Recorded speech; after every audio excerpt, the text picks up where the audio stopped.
Always good to kind of get off the schneid, if you will. Obviously, coming off two disappointing one possession losses, left a pretty sour taste in the minds of all our guys, everybody in the program, really. But I thought our ability to stay focused on the next task, which was getting ready to play today, was critical, and I felt like our guys' demeanor in practice over the last few days gave me, real hope that we would be able to overcome, some of the things we struggled with. We watched the film.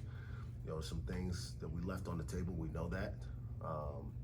We need to continue to address the free throw thing because it's clearly an issue. It's not a one-time thing anymore, and so we got to figure that out. I told the guys that in the locker room, and I'm confident that we'll come up with a plan to make sure it's not something that's going to cost us a game moving forward. So beyond that, pleased obviously with the win. Look forward to watching it, reviewing it, seeing what things we need to get better at, and get ready for the next one. The guys seemed in pretty good spirits, but after the struggle that's been the early part of the season, how have you seen them kind of respond to that? Yeah, I mean, part of being young is really frustrating because you can't really get them to learn faster, right? The flip side of that is they don't really know enough yet for it to be something that affects them mentally. In many ways, they're still used to always having a next game, which isn't great for us, right?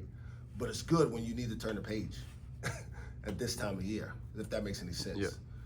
These guys, many of them from high school, right? They sometimes play 2 or 3 games in a row. They lose the first game in the morning, they come back and play that night, and it's not a whole lot of consequence. Well, there's consequence here, but when you need to get them out of it in this stage, you can say, hey, let's watch this. We talk about taking our medicine and getting well. We're talking about a 2-point game here. Was it? It's not just this last play, which everybody points to, right? The last shot, but it could be the layup we missed in the first half, or the not executing out of a timeout that maybe leads to a basket for the other team. And just getting a grasp of all of it at the same time is a process for these guys. But again, that ignorance a little bit, kind of was a positive for us in many ways, that we were able to come back and figure out a way to play much better. The tournament is a long way away at this point, Sure. but you guys are behind the 8 ball, I guess Sure. you could say, to start the season. Sure. So do you kind of welcome that ignorance with this group then, that they don't know, or do you need them to start thinking about things like that? I'll be honest, Marshall. I don't. These guys all want to play the tournament. I've tried to really shield that from them in terms of that being the thing they focus on every day. That's on me, man. These guys haven't been here. Like that's a head coach deal. We got to prepare to play well each game, and I don't want a bunch of freshmen feeling like they gotta rescue their coach, so to speak, and get to the tournament this year. I want these guys to get better. I want to look up and see Justin McBride in January and feel like we're doing the right thing by this kid, because we're letting him learn through some mistakes. We're allowing him to grow through some discomfort. Same thing with Garrison. Same thing with Keller. And so I really don't talk about it with them that much at all. What we really talk about is the thing we can control is being better today. And hopefully that continues. I know, I'm very aware that we've dropped some games that definitely don't look good on our resume if you reach out 3 months from now. But it doesn't help them get ready to play against New Orleans or Houston Christian or Creighton next week to worry about that. And it's too much for them to even understand. I do know that we'll have a lot of opportunities out in front of us. And so that's my focus, is on just getting better so we can try to take advantage of those. The freshmen played 46% of minutes today. They played 41% the last game. That's the most that they've played this season. Have you actively been going to those guys more? Obviously, having Jamiron today helped, and you don't have Bryce right now, but have you actively been going to the freshmen a little bit more as of late? Yeah, there's some reality of our roster, right? And I talked about this in the preseason. Like, I was hard on those guys early, probably harder on this group in the preseason than any group I've coached as a head coach, because I knew, like, these guys have to play. Like, the numbers, just look at the roster. I mean, there's a lot of them. And then you talk about Mike Marsh dealing with some tendonitis, or Bryce Thompson having an injury, like, what do you turn?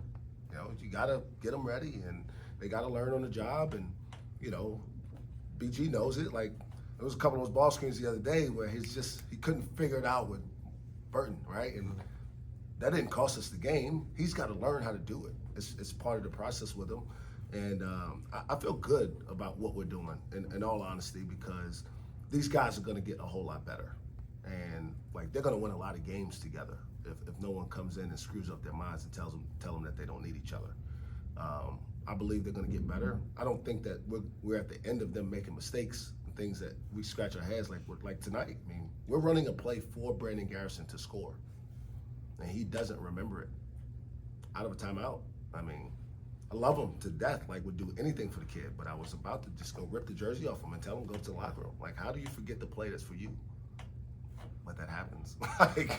And so you live with it. It's frustrating, it's hard, and it was one of those things that I understand. I know most people just, like, how could that happen? That's poor coaching. Yeah, I get it. I'll take it, but I do understand it. I've been doing this 19 years. It's what you got to deal with sometimes. Mike, do you have a timetable for when you're expecting Bryce to be back? No. Again, I mean, I think you guys know me well enough. I try not to play doctor. He hasn't been able to practice. He wasn't even able to really play in the second half of the first game up there. And so that was a concern because Bryce is a pretty competitive kid. So when he couldn't run at all, put much weight on it, I knew it was something more significant than just maybe a short stint of pain. Now we don't feel like from the MRI that there's any real ligament long-term damage, but everybody kind of heals in a different time frame. So I know he's been able to run on a weightless, zero gravity treadmill here the last couple of days, which is encouraging. And how fast that process goes is really on his body. And I'm not going to rush him back as much as I know how important the games are and risk his future in basketball to try to get 10 minutes out of him in a game, even though we could really use him. You know, we could have used him against Notre Dame, no question, right? 2 points for a guy who averages 14, 15. You know, maybe it's not the difference, but it gives you another chance, another option.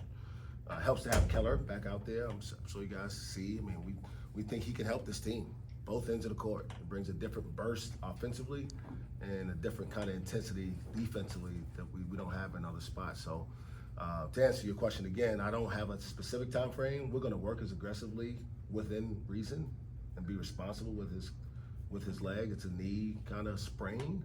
And if he's ready to play Friday, he'll play. If he's not, we'll wait.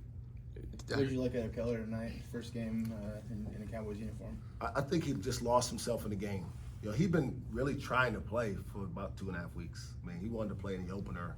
But the same thing with Bryce, like, he wasn't ready. The doctors said, hey, this thing needs some more time. And, you know, as hard as it is, when you're the coach and you feel like you want to have as many options available to you as possible, there's also a level of responsibility that I have to these kids. When you walk in their living rooms and tell their parents you're going to look out for them, it doesn't mean except for when I really need them to play through an injury. So you got to be real about this if you're going to be real about it and say, we'll get him healthy and we're going to do the right thing by him. And I think everybody was able to see that he can help. Is he the biggest difference maker? Does he take us from a team that can make the tournament to a national championship? Probably not that big of a difference, but gives us another playmaking guard, another guy who can really guard the basketball defensively, and one who obviously can make shots. Did he do anything to surprise you? I don't think I would have had him shooting 7 threes, much less making 4 of them. Did he do anything that surprised you in his first game? I don't know if I would say surprised me. I was surprised how aggressive he looked for his shot. I wasn't surprised. He didn't take any bad shots. Mm-hmm.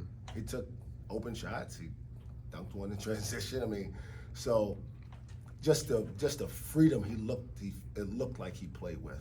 How comfortable he looked on the court was more surprising, because I thought he'd be a little nervous, a little bit more reserved or hesitant to go out there and go for it. But I was glad to see him not take that approach.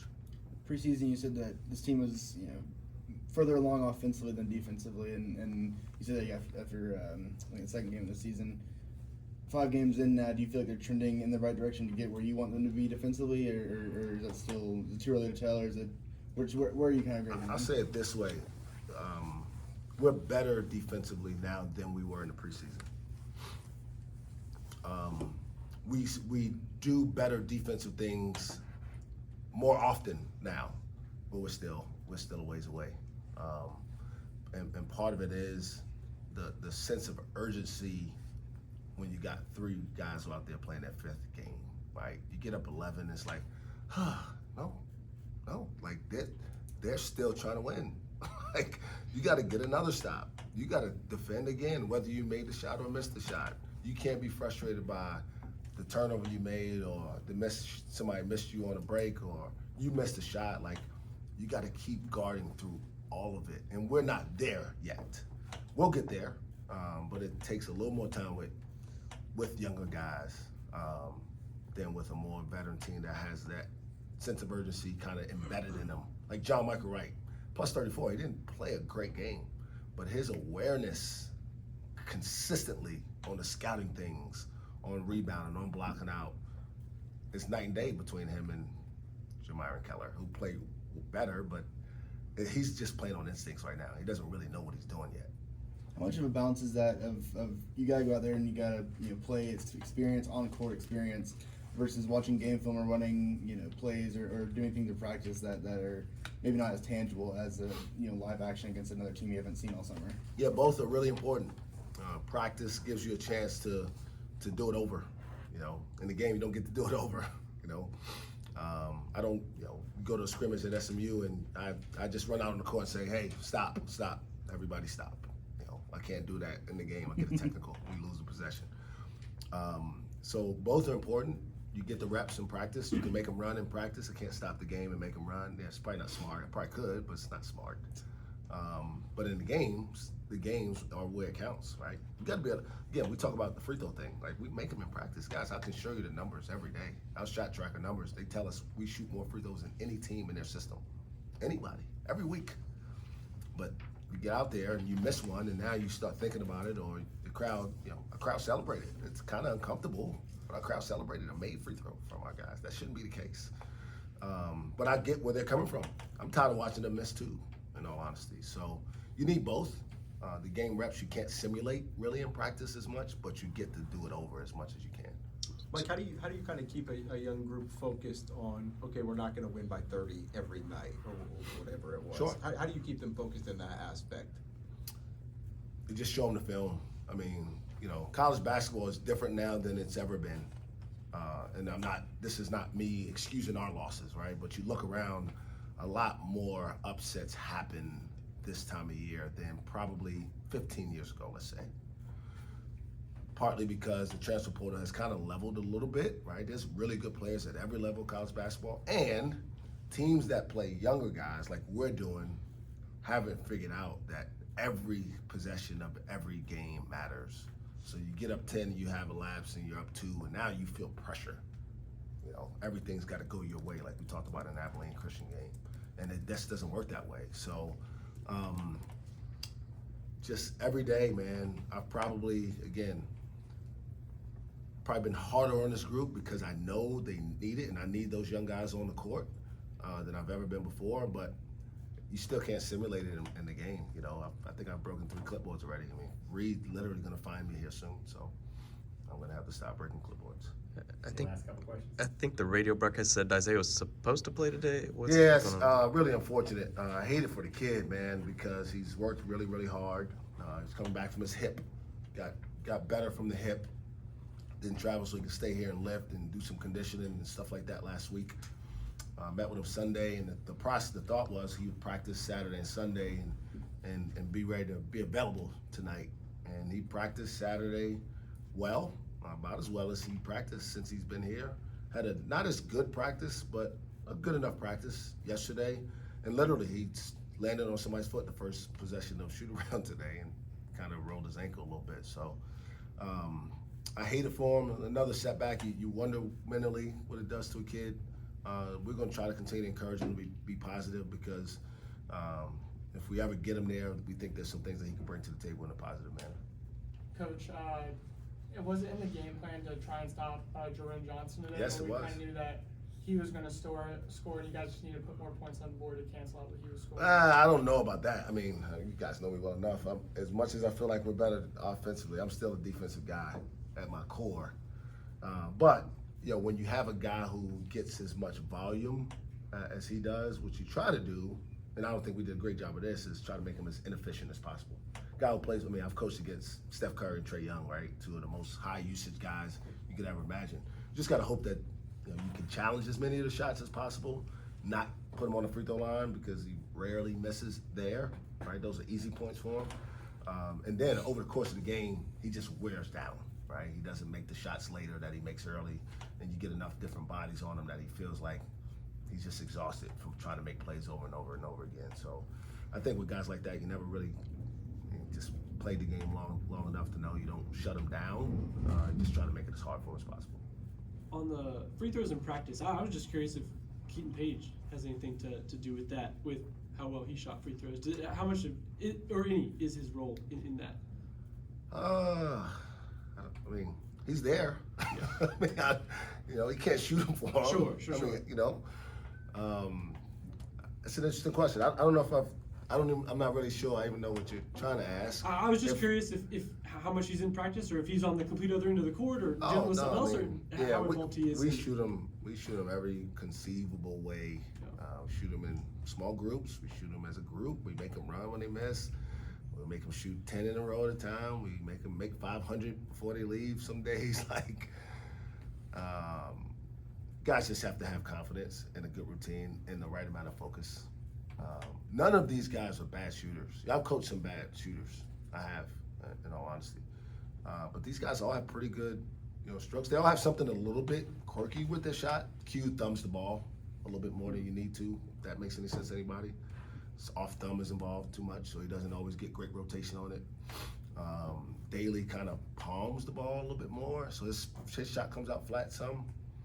Garrison's got a pretty clean stroke. He usually misses long or short. I mean, I think it's just a matter of, getting into a game where they make, 10 in a row and feel like they can do it at this point. Because it's not about not getting the reps or the technique. I'm sure maybe we could work that out. Bryce Thompson was 2 for 2 his last game. So I don't know. Was his routine a little bit different? I thought like one of his feet was back further whenever he made those 2 for 2. Bryce? Yeah.